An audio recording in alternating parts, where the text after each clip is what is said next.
Strictly speaking, the question for Freud is not, how does one become a pervert? The question is, how does one become sexually normal? Because he was of the conviction that human sexuality is intrinsically, is fundamentally disturbed. Disturbed.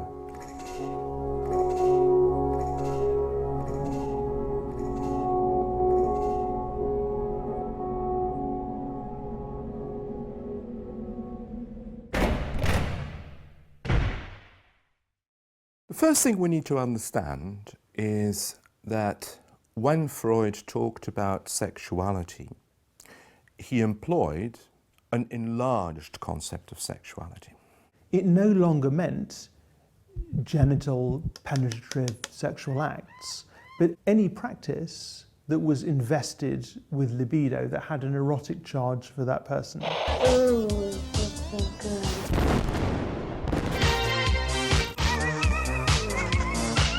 In a lot of kind of contemporary theories about sexuality, people still speak using evolutionary theory and say, well, you know, men like this and women like that because we're sort of designed to breed.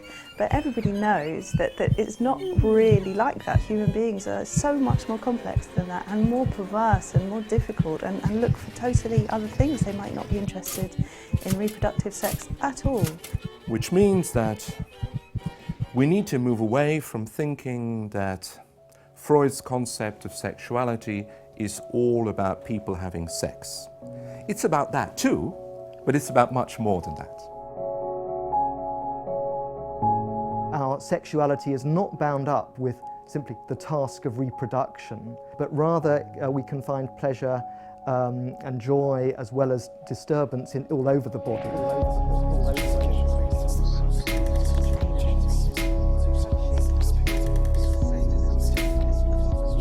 What he had discovered very early on was that young children experience intense sexual desires, not in the adult form, but in the form of that they get pleasure from the oral drive, we would say, you know, from oral activities, from anal activities, from touching, from their skin, from being tickled.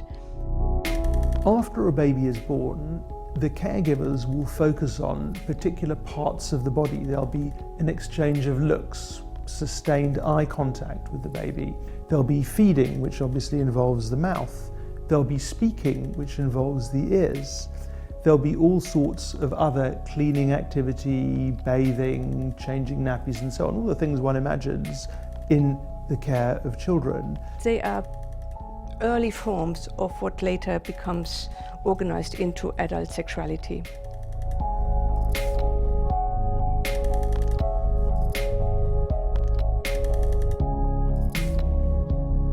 Adult sexuality is quite a complex thing.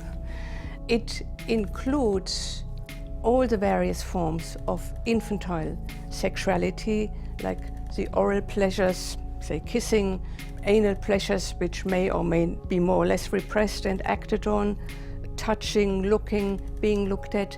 But in adult sexuality, these are subordinated usually to the main form of sexual activity, which is genital sex and getting excitement and pleasure through that. But then if these infantile forms of sexuality become the main sexual activity of the adult, say a voyeurist, who gets off just by watching somebody getting undressed, we could call this perversion.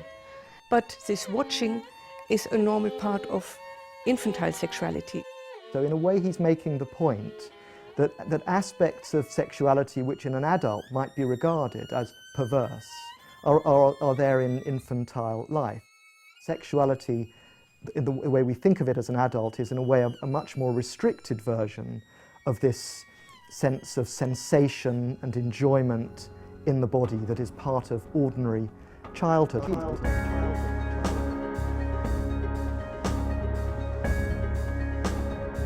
So for Freud, perversion is not really something that one acquires. Perversion is something with which one is born, And if all goes well during the process of social development, the perversion becomes contained under the aegis of processes of socialization, but also under the aegis of shame and guilt. And the net result is a form of sexuality that is more normative, one could say.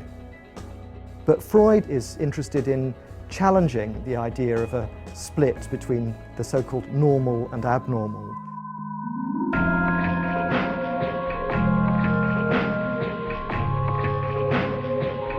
Freud made his first discoveries by working with patients who were suffering from some distressing, debilitating symptoms, so something abnormal, we could say.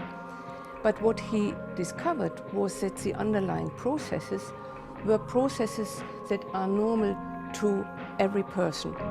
So part of what's challenging in Freud is that he doesn't allow us comfortably to assume that we're simply part of a kind of category called normal, and that there's some other class of being called the abnormal, but that many of these processes and traits are familiar really in everyone.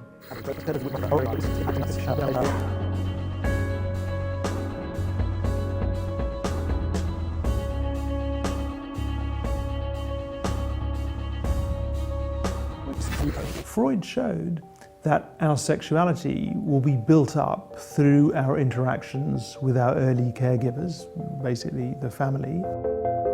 And he's interested in how, in a way, this develops through phases that he describes. He talks about the oral, the anal, the genital, phallic, and so on. Different zones of the body that are particularly excitable in the young child, starting with the mouth that gets stimulated when the child is being fed and the child gets pleasure from it. So we speak of an oral stage. Then there would be the anal phase, which would be to do with potty training or learning about how to sort of organise this thing. You know, it's bad to do it this way, it's good to do it that way, something important about it. You're just beginning to learn to speak. You have to understand the messages you're receiving about it. When you pee or when you poo or all that sort of thing suddenly becomes something important that needs to be thought about and dealt with. And then comes a phase when both boys and girls become interested in the penis. And that is what is called the phallic stage. And it would be phallic for boys as well as girls. It would be to do with sexuality and dealing with what it is to get satisfaction from that part of the body, what it means that there's something interesting about it, interesting about that part of the body, that part of the body.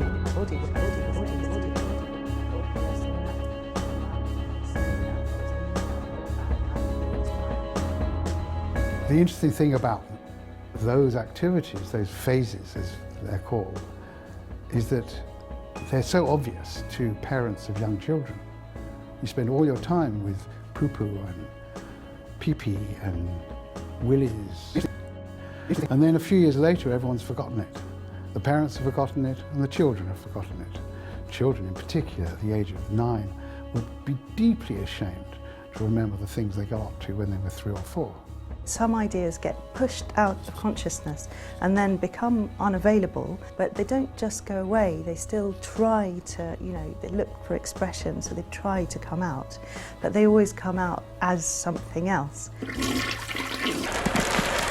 Perhaps Freud's most radical idea here was that the human symptom is itself a form of sexual activity, that it takes up an erotic charge linked to themes of sexuality, linked to one's early history.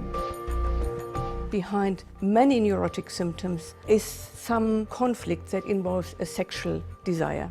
One of the promises of psychoanalysis is that those ideas can come out as themselves sometimes, and then they become much less worrying, less frightening, less disturbing. So psychoanalytic work will often involve unravelling those threads to bring out the components, these threads that make up the symptom. And in doing that, in many cases, though not all, the symptom will evaporate. Evaporate.